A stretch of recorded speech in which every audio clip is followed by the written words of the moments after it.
Headlines. Optimism in the air, at least on the surface. US Secretary of State Mike Pompeo says Washington believes North Korea will continue to behave well and resist any urge to test more nuclear bombs or launch missiles. The leaders of South Korea and Malaysia agreed to upgrade their level of cooperation and exchanges in numerous areas. It includes plans to sign a bilateral FTA before the end of the year. Plus, no hard Brexit. British lawmakers overwhelmingly reject leaving the European Union without a deal, paving the way for a vote to delay the divorce. So let's start with the latest in regards to North Korea diplomacy. Despite the Hanoi summit ending prematurely last month with no agreement between Washington and Pyongyang, America's top diplomat says the Trump administration is optimistic North Korea will abandon its nuclear weapons at some point. Kim Hyo-sun reports. U.S. Secretary of State Mike Pompeo has expressed optimism North Korea will continue its current state of not conducting nuclear and missile tests.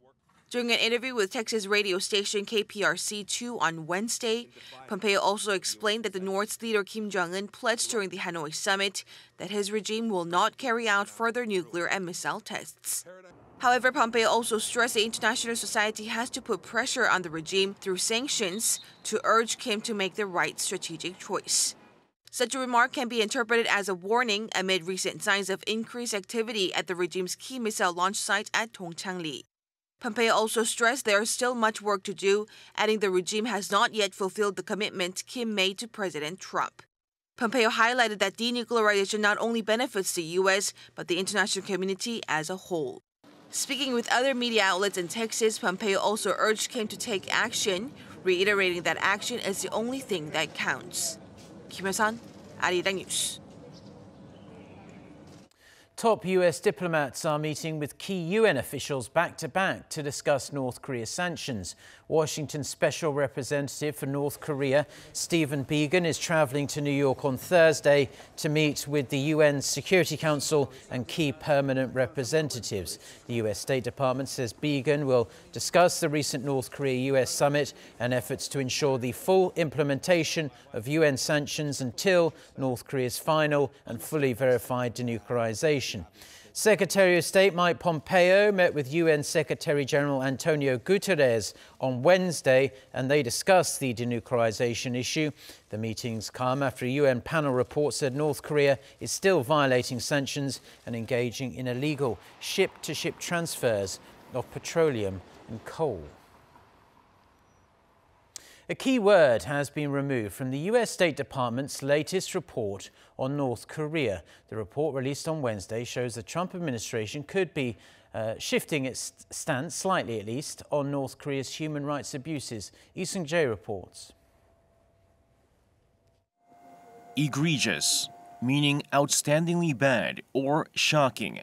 It's a word previously used to describe North Korea's human rights abuses. However, in the U.S. State Department's annual country reports on human rights practices, the word egregious was removed in describing the North's human rights violations. The report also made no mention of the regime in its preface, whereas in the previous year, the North was labeled among forces of instability, along with China, Russia, and Iran. However, the 29-page section on North Korea still revealed a long list of human rights violations. Such violations included unlawful or arbitrary killings by the government, forced disappearances by the government, and torture by government authorities. The list covered arbitrary detentions by security forces, detention centers, and political prison camps, where conditions were often harsh and life-threatening. It also mentioned severe restrictions of religious freedom, coerced abortion, and human trafficking.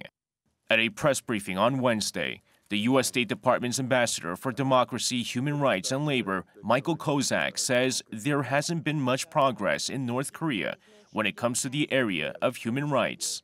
He added it's still one of the worst human rights situations in the world and the U.S. will continue to work to persuade the regime to change its behavior. North Korea has rejected accusations of human rights abuses, calling it a U.S.-led attempt to topple the regime. Lee Seung-jae, Arirang News. Now, in recent days, we've been hearing an awful lot about satellite imagery that appeared to show increased activity at North Korea's key missile sites. It prompted the US government to say it was watching such moves very closely. But South Korea's military confirmed on Wednesday that the site is not likely to be fully functional, and a rocket launch by the regime is also unlikely. Oh Jung-hee reports.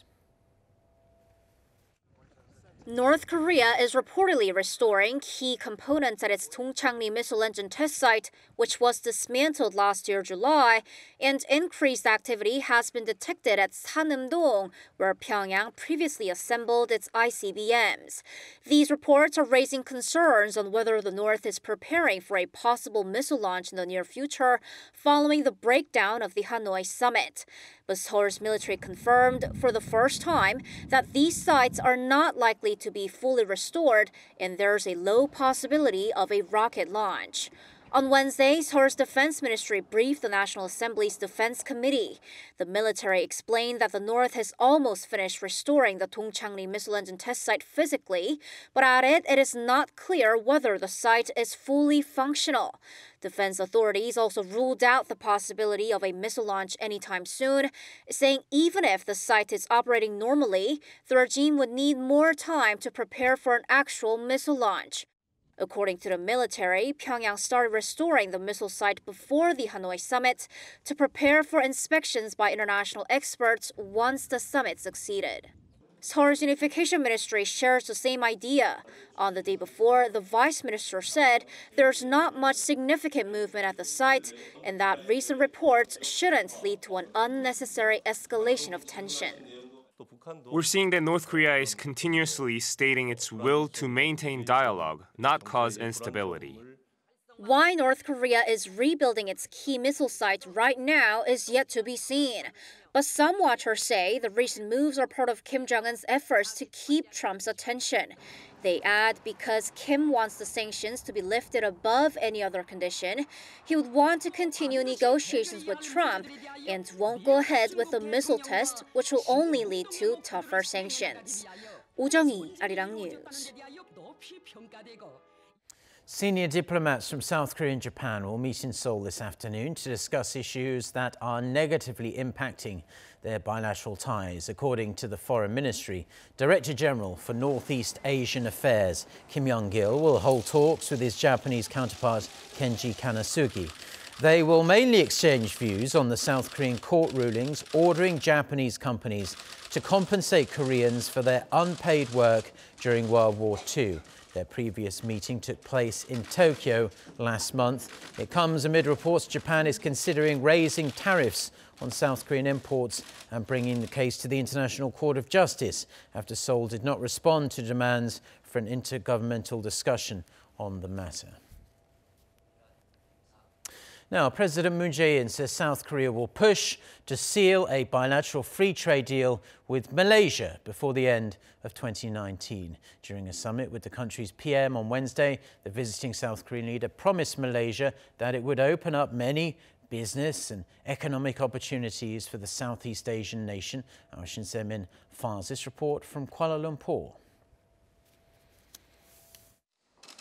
The leaders of Korea and Malaysia are taking things to the next level by upgrading their cooperation and exchanges. President Moon Jae-in and Malaysian Prime Minister Mahathir Mohamad decided to push for a bilateral free trade agreement with a deadline to sign the deal set before the end of this year when the leaders gather again for the special South Korea-ASEAN summit in Korea. 양국 국민 모두에게 혜택이 돌아갈 수 있는 구체적이고 실질적인 협력 사업들을 지속적으로 발굴하여 추진해 나가기로 했습니다. 우리는 한말레이시아 양자 FTA를 추진하여 양국 간 교역과 투자를 더욱 확대하기 위한 제도적 틀을 마련하기로 했습니다. Next year will be the 60th anniversary of the establishment of diplomatic relations between Korea and Malaysia. and we find that even in international meetings, our views are very similar to each other. The upgrade in Korea-Malaysia ties translates into MOUs covering 4 areas. As a response to the fast-approaching Fourth Industrial Revolution, or Industry 4.0, the two sides said yes to doing joint research on IT and to holding regular minister-level business forums. On transportation, the two allies will promote the so-called intelligent transport systems on top of the other transit media. Both Seoul and Kuala Lumpur will also proceed with the ASEAN Smart Cities Network, a collaborative platform for cities and member states to pursue smart and sustainable urban development. Last year, Korea chose the city of Kota Kinabalu to build its smart city infrastructure, making Malaysia the first partner country for the network project. The leaders also called for efforts to develop new joint business opportunities, such as combining the growing popularity of the Korean wave, or Hallyu, with Malaysia's halal industry. Another topic of mutual interest, peace on the Korean peninsula. President Moon and Malaysian PM, who last year had urged to loosen sanctions on the regime, agreed to closely coordinate to help North Korea become part of the international community, as well as a partner of ASEAN member states. Shin Se-min, Arirang News, Kuala Lumpur. Now, as a follow-up to Se-min's report there, President Moon will fly to Cambodia later in the day, the last stop of his 3-nation tour to the ASEAN region before departing for Phnom Penh. President Moon will attend a business forum in Malaysia where a group of business leaders from Seoul will thrash out some deals with local firms. After landing in Cambodia, the president will meet with South Koreans living in the country. The president's 1-week 3-nation tour wraps up on Saturday.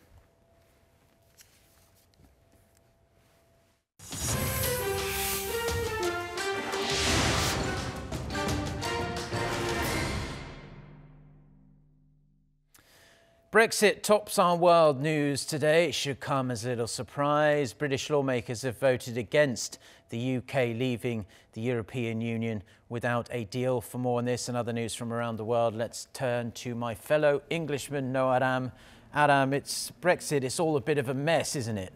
It certainly is, Mark. The result of Wednesday's vote was 312 to 308, so quite a slim margin there. The vote is not legally binding, however, but it still does have a significant political force behind it.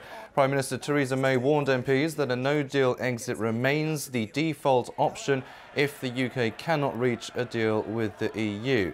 Now it's a question of how much time will be given for negotiating a new agreement. MPs will vote again on Thursday on whether to delay the March 29th divorce date.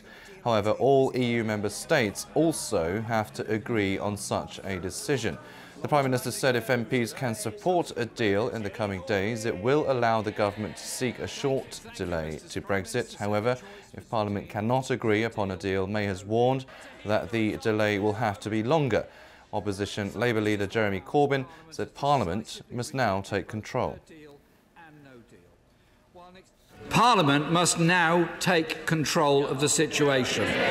In the days that follow, Mr. Speaker, myself, the Shadow Brexit Secretary and others will have meetings with members across the House to find a compromise solution that can command support in the House.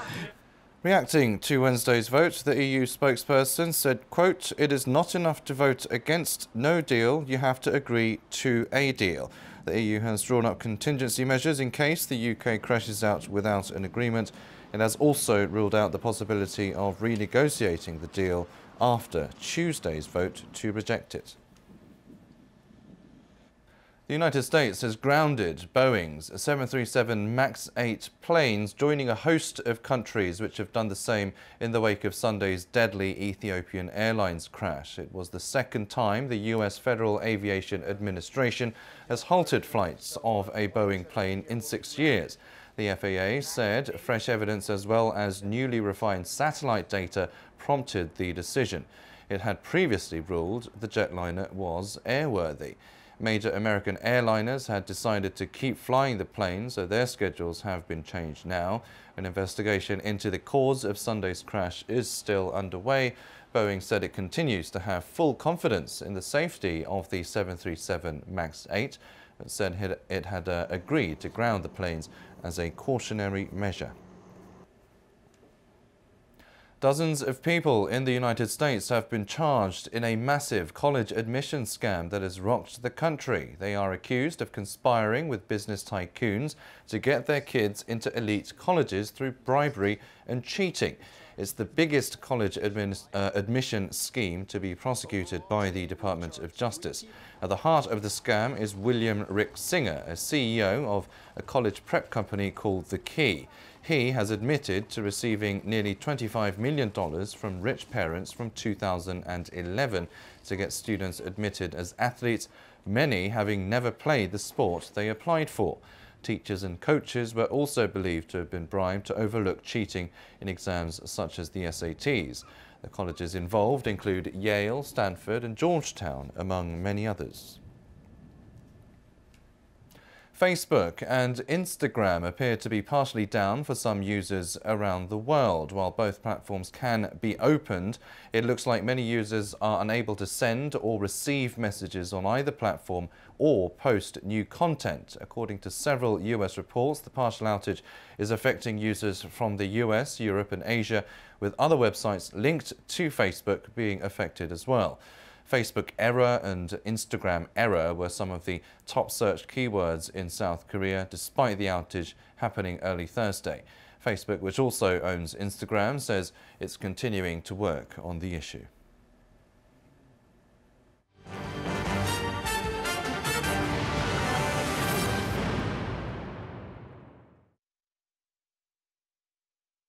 Now, fine dust levels have been alarmingly high in South Korea over the past few weeks. Under intense public pressure to do something about it, lawmakers on Wednesday passed several non-contested bills to try and tackle air pollution and hopefully protect all of us here in South Korea from the microscopic dust particles that can burrow deep inside our organs and the rest of our body. Kim Mo-kyun reports. A total of 8 bills related to fine dust pollution were passed during the Parliament's plenary session on Wednesday. Of the measures, the most anticipated one was a bill which will designate severe fine dust air pollution as a social disaster, which would allow the government to inject state funds to prevent and cope with fine dust crisis. Another bill passed on Wednesday will ease regulations on LPG vehicles, allowing regular citizens to buy such cars, as the current law only allows taxis, buses, and rental cars to use LPG. The regulations on LPG vehicles were relaxed, as such vehicles emit less fine dust than diesel or gasoline-powered cars. Other bills include those that will require the installation of air purifiers and fine dust measuring devices in schools and other public areas, such as subway stations. The passage of the bills came as rival party floor leaders agreed last week to make the votes on air pollution laws a priority and work together to fight the nation's worsening air quality. Kim Mo-kyun, Arirang News. The Blue House, government officials and ruling party lawmakers have agreed to grant more power to local governments to boost their autonomy and accountability. Speaking to reporters after their meeting on Thursday morning, the ruling party's chief policymaker said the three sides agreed to revamp the Local Autonomy Act to decentralise power and increase citizens' sovereignty. The revision will allow citizens to submit bills directly to local councils. It will also make it easier for residents to request for an audit by extending the request period to 3 years from the current 2 and lowering the age requirement from 19 to 18. The three sides also agreed to make public the activities of local governments and to create a citizens' ethics committee to improve transparency. 8 foreign automakers will recall nearly 74,000 vehicles in South Korea due to faulty parts. The Ministry of Land, Infrastructure and Transport says it's the latest in a series of recalls by overseas automakers, including Mercedes-Benz, Porsche and BMW. The defects include faulty communication system software in 47,000 Mercedes-Benz models, dashboard software problems in 4,000 Porsche models, and faulty fuel hose systems in 20,000 BMWs. Vehicle owners can visit designated service centres for free repairs from Friday. South Korea's Minister of Justice, Park Sang-gi, has warned of stern punishment against secret filming of people without their consent amid the massive secret sex film scandal involving K-pop stars. Briefing the public on the ministry's policy plans for 2019 on Wednesday, Park stressed the distribution of illicit videos, whether it was for profit or not, is one of the worst crimes out there. He also said last year that distributing illegal visual material is a grave sexual crime, instructing the prosecution to seek punishment accordingly. Offenders could face up to 5 years behind bars or a $26,000 fine when convicted of filming via hidden cameras or distributing such videos.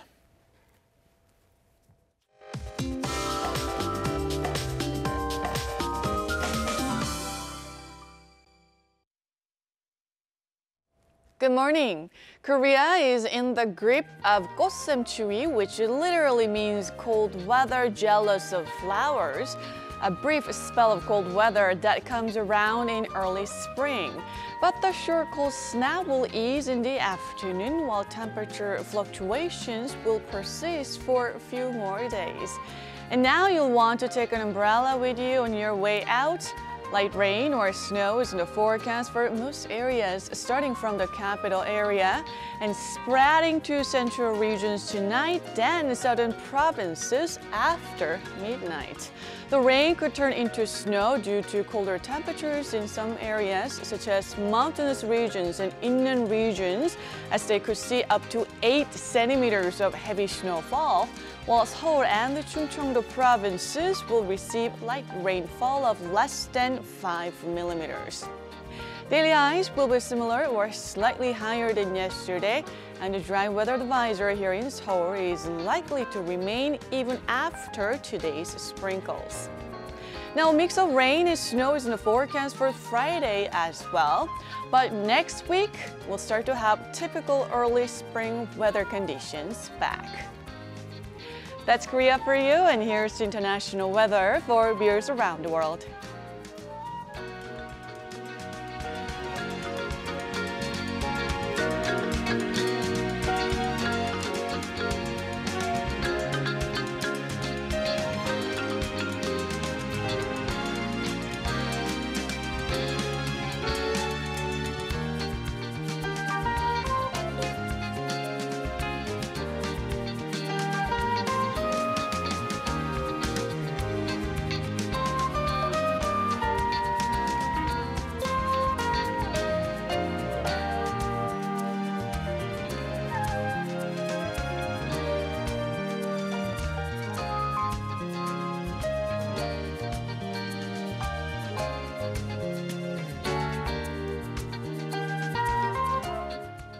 Well, that's all the news and weather we have for now on this Thursday morning here in Seoul. Stay tuned to Arirang TV, and we'll have our next newscast coming up in around 90 minutes' time at noon Korea time with our very own Lee Ji-yoon. So until then, goodbye.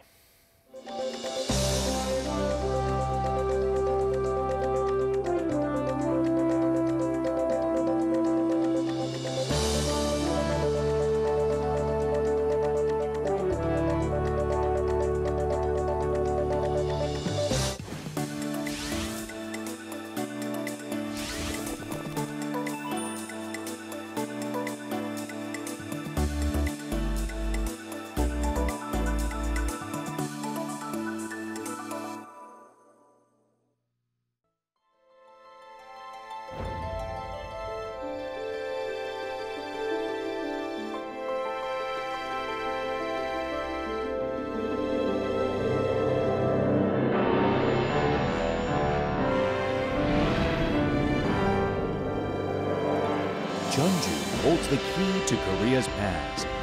The rooftops of the traditional houses with their delightful tiles and piled up over the unpainted light pine wood of the exterior are captivating. And you must experience a traditional meal with dozens of small dishes spread out on a polished wood table featuring local delicacies. In fact, UNESCO has recognized the unique features of Jeonju's diverse cuisine.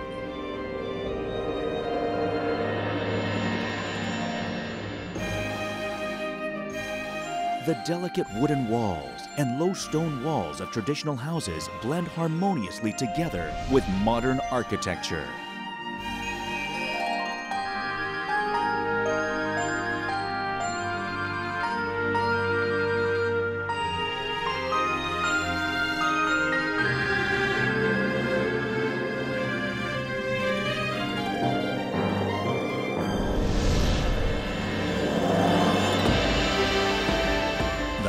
Traditional Village has a variety of exciting events all year round that allow you to experience Korea's depth and breadth. Come to Jeonju and feel yourself the cool mountain breezes and dip your feet in the clear streams of the old town. Enjoy the polite service of the hosts at your local inn, where they wear traditional hanbok and treat you with great kindness.